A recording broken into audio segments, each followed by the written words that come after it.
ሰላም ሰላም ፍትዋትን ክብራንን ኣብ መላእ ዓለም ትርከቡ ናይ ቻናለይ ቤተሰብ ከመይ ትኾኑ ኩሉ ሰላም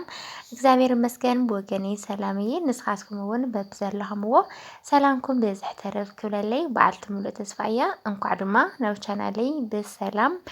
መጻኹም ደቂ ዓበይቲ ወይ ማዕረይ ናይ ሎማዓንቲ ቪድዮ ዝኸውን ከዓኒ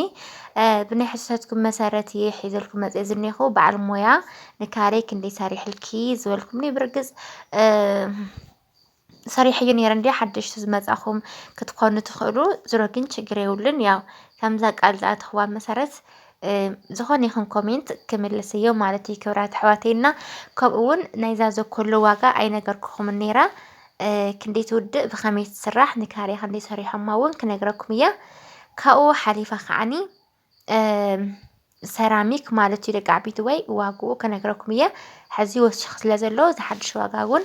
ክነግረኩም እየ ሰናይ ጻንሒት ላይክ ሸር ሰብስክራይብ ምግባር እውን ኣይትረስዑ ማለት እዩ እዛ ትሪእዎ ዘለኹም ዘኮሎ ትበሃል ዘኮሎ ብሰለስተ ዓይነት ኣሎ እቲ ሳልሳይ ናይ ውጭ እዩ ረጒድ እዩ የለን ብዙሕ ቦታ ርኢና ኣይረኸብናን ናይ ውሽጢ ዓዲ ኮይኑ ብክልተ ዓይነት ኣሎ ብክልተ ዓይነት ክብለኩም ሜትሮ ሓደ ዓይነት እዩ ብሜትሮ እዩ ዝሽየጥ ኣነ ንሜትሮ 160 ቅርሺ እየ ገዚአዮ ስለዚ ክልቲአን ናይ ውሽጢ ዓዲ እየን ግን ዝተጠበሰና ዘይተጠበሰ ብቻ ተባሂሉ እዩ ዝፍለ እቲ ዝተጠበሰ 160 ቅርሺ ዘይተጠበሰ ከዓኒ 140 ቅርሺ እዮም ዝሸጥዎ ነይሮም እዩ ሕዚ እንግዲህ ክወስኽ እዩ ናብ 200 ቅርሺ ኣከባቢ ክኸይድ እዩ ሕዚ እና እዚ ዝተጠበሰ ተኮይኑ ደሓን እዩ ብዙሕ ኣይስበርን ያው ዘኮሎ ብጣዕሚ ለማፅ እዩ ስስ እዩ ተሰባር እንዲ ከም ምስባር ዘኮሎ ግን ካፍቲ ናይ 140ንስ እቲ ናይ 160 ዝተጠበሰ ይሓይሽ ንምባል እምበር ተሰባራ እዩ ዘኮሎ ማለት እዩ እና እዚ ንሜትሮ እዩ ብሜትሮ እዩ ዝሽየጥ ሜትሮ 160 ቅርሺ እየ ገዚአዮ ካብኡ በዓል ሞያ ደሞ 160 ገዚና በዓል ሞያ ደሞ ንሜትሮ 60 ቅርሺ ሰሪሕዋ ስለዚ ኣጠቃላይ ክንደይ ኮይና እኒሃ 160 ክድመር 60 220 ማለት እዩ ባይ ዘ ወይ ማለት እዩ ክብራት ኣሕዋተይ ወይ ጣጣ ተግበርካ ምንም ኣይወዳእን ካብኡ ከወቓራይ ከዓ እኒሆ ዝወሰና ወሰን ሪኢኹሞ ዶ ሽንሽን ኢሉ ተወቒሩ እኒሆ ኣብዚኣ ተጠንቀቑ ማለት እዩ ዘኮሎ ከይወቐርኩም እንድሕር ዳ ጌርኩሞ እንታይ ይኸውን ድሕሪ ግዜ ቦግቦግ ይብል ይዕሎ ኣብኡ ብጣዕሚ ይፅልም ማለት እዩ ከምዚ ኣቢልኩም ጎዝ ወቓራይ ኣምፂኹም ሽንሽን ኣቢልኩም እንድሕር ዳ ወቒርኩማ ዘለኣለም ዓለም ኣይትፍንቀልን ኣይትወፀኩምን ማለት እዩ ብስሚንቶ ገይሩ ክሕዝዮ ካብኡ ማይ ከዓኒ ፅቡቅ ጌርኩም መስትይዎ ምንም ይትብለይ ከይወቐረት ግን ከይትገብርዎ ማለት እዩ ሓደ ሰብ ቀለም ዋላ ሕዚ ቀለም እውን ገይረሉ ነይረ እንዲ ሓደ ዙር እንታይ ቀለም እንድሕር ዘይብሉ እኮ ችግር የብሉን ዝብሉ ኣለዉ ሓደ ሰባት ኖ ኣይኮነን ፊኖ እንድሕር ኮይኑ ነይሩ ግድን እዩ ክቀር ምናልባት እንድሕር ሙሉኢት ኮይኑ ሕርፍፍ ዘሎ እዩ ችግር የብሉን ፊኖ እንተነይራ ግን ክትውቀር ግዴታና ግዴታ እያ ተዘይኮይኑ ድሕሪ ግዜ ክፍንቀለክን እዩ ናይ በዓል ሞያ ንካሬ 70 ቅርሺ እንድሕር ከፊልክን ናይ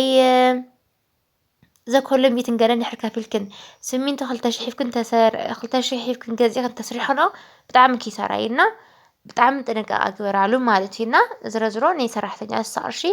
ዋጋ ድማ 160 ገዚእያ ብርግጽ ግን እቲ ዋጋ ንሱ ቅድሚ 3 ወርሒ ሙሉእ ኣነ ኣቑሑት ክሕሉ ተንከራቲተ እዩ ማለት እዩ እንግዲህ ከይኸብረኒ ኢለ ገዚአ ኣቕሚጠዮ እንታይ ደኣ 3 ወርሒ ሙሉእ ዋርድያ ኮይነ ሓልየ እየ ነዚ ኣቑሑት ኣነ ግን እንድዒ ግርም እዩ ዝብለኒ እውነት ሂወት ከምዚ ከባድ ምዃናስ ኣይርደእን ነይሩ ብቻ እንድዒ ኣነ ንባዕለይ ባዕልኽ ንባዕሊ ኸስ ብዙሕ እንትን ኣይትበሊ ከይትብል እምበር በቃ ኣነስ ክሓስቦ ከለኹስ ብጣዕሚ እየ ጠንካራ ድኽብል ደቂ ዓበይቲ ወይ ማዕረ ኩሉ ሰብ ይገርሞ እዩ በቃ ኣነ እንድዒ ብቻ ከመይ ክገልፆ ባዕለይ ኣቑሑተይ ይሕሉ ባዕለይ ማይ የስቲ በቃ ኣብዚኣሲ ኩላ ነገርስ ባዕለይ ማነጅ ዝገብራና ብቻ ግን ንኩሉ ነገር እግዚአብሔር ይመስገን ማለት እዩ እነ ደቂ ዓበይቲ ወይ ማዕረይ ዝረዝሮ ተመስገን እየ ዝብል ካብኡ ከዓኒ ናይ ሰራሚክ ዋጋ ዝትሪእዎ ኣለኹም ብሮማ እዩ ብሓርፋፍ ማለት እዩ እዚ ሕዚ ብ1580 ብ1600 በልዎ ዝረዝሮ ዝገዛእኽዎ ሕዚ 2002 ኮይኑ እኒሆ كندي وسيخ مالتي دق عبيت واي 600 قرش وسيخنيو 600 قرشي ኣብ 3 ወርሒ ምውሳኽ ማለት ዕብዳን እዩ እውነት ብጣዕሚ ይወሲኹና ዝረዝሮ ግን ሕዚ እውን ያው እቲ ገዛ ዝሓሰብክን ተቐማጥ ቅርሺ እንድሕር ሃልይክን ገዚእኻ ምቕማጥ ዝመስልዎ ነገር የለን ኣነ ክዕዝቦ ከለኹ ሕዚ ብረት ተንዲዶ ማለት እዩ ካብ የካቲት እስካብ መስከረም ጥቅምቲ ዘሎ ብጣዕሚ እዩ ዝኸብር ኣብ ታሕሳስ ኣብ ሕዳር ኣብ ጥር ደሞ ብጣዕሚ ይቕንስ እና ብዶላር ዘይኮነ ናይቲ ሰብ እንቅስቃሴ ሪኦም እዮም ዝቕንሱን ዝውስኹና ኣብ ሰራሚክ ግን ኣነ ክትውስኽ እምበር ክትቅንስ ኣይረኣኽዋን ዓሚ ጥሪ ማለት እዩ ዓሚ ጥሪ እስካብ የካቲት እስካብ መጋቢት ዘሎ ሰራሚክ 1300 ነይራ ማለት እዩ 1300 ነይራ ሕዚ ግን ርኢዎ 2002 ኮይኑ እኒሄው ዓመቱና ብጣዕሚ እዩ ኸቢሩ ዝኒሆ ስለዚ እናወሰኸ እምበር እናቐነሰ ኣይኮነን ዝኸይድ ዘሎና ገዚእኹም ያው ሰራሚክ ብርግጽ ተሰባሪ እዩ ግን ትርፊ ገዛ ዘይኽፈት ዘይዕጾ ኣቑሑት ተቐሚጥክንላ ማቲ ኣቑሑት እንድሕር ኣቐሚጥኩምሉ ዘይትኽፈት ዘይትዕጾ በቃ ምክንያቱም ሰራሚክ ማለት ኣረ ፍንጃል ይሐይሽ ፍንጃል ማለት በቃ ፍንጃል እንዲያም ቡና ክትሰቲ ቆልዑ ገለ ተወርዊሮሞስ ሓደ ኣይስበር እዚ ግን ብጣዕሚ ጠሰም ዝብል ብፍላይ እዚ ናይ ሽንት ቤት ብጣዕሚ ረቂቕ ሴንሲቲቭ ነገር እዩ ብጣዕሚ ተሰባራ እዩ እዚ ናይ ገዛና ናይ ክሽነ ናይ በራንዳ ምናምን ግን ይሐይሽ ጠንካራ እዩ ንሱ ማለት ይሐይሽ ማለት እዩ እምበር ያው ሰራሚክ ማንኛውም ሰራሚክ ተሰባሪ እዩና ኣነ ቅርሻ ባንክ ካብ ተቐምጡ ኣቑሑት ገዚኦም ተቐምጡ ተመራፂ እዩ ብወገነይ ማለት እዩ እነ ደቂ ዓበይቲ ወይ ማዕረይ ከምዚኣ ትመስል ካብኡ ከዓኒ ፅቡቕ ዜና እንታይ እዩ ሕፃ ንእሽተን ቀኒሱ እኒሆ ሕፃ እውን ፅቡቕ እኒሄ ሕዚ ያው ብኣምሆም ማይ ሓያል ማይ ወቂዑ ነይሩ ሕፃ ደሞ ብውሕጅ ስለ ዝወርድ ናቱ ይመስለን ንእሽተን ቀኒሱ ኣሎ ማለት እዩ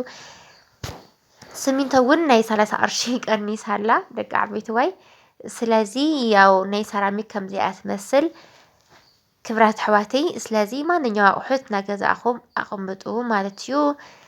እናብዚ ስኢሉ ጭቃ መሲሉ እኒሄ ሰራሚክ ረእይዎ እንታይ እዩ ፋሓሽዩ እንታይ እዩ ደኣ ደቢሉ ገለ ትብልዎ በቃ ስሚንቶ እኮ እዩ መሊኡ እኒሄ ኣብዚ ብእግርና ንረግፅ ናብ ደገ ትደገ ኩሉ ሕፃ እዩ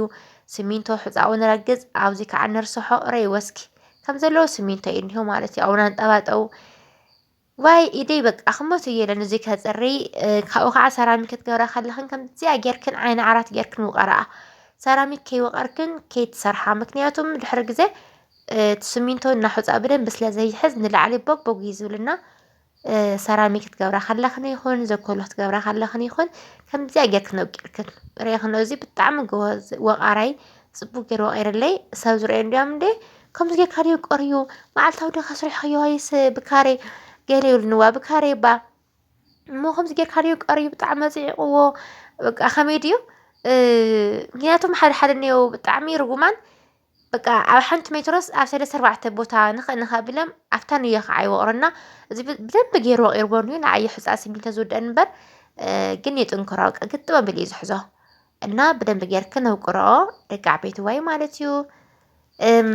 ና ነይ ሎማዓንቲ ብለይ እዚኣ ትመስል ነይራ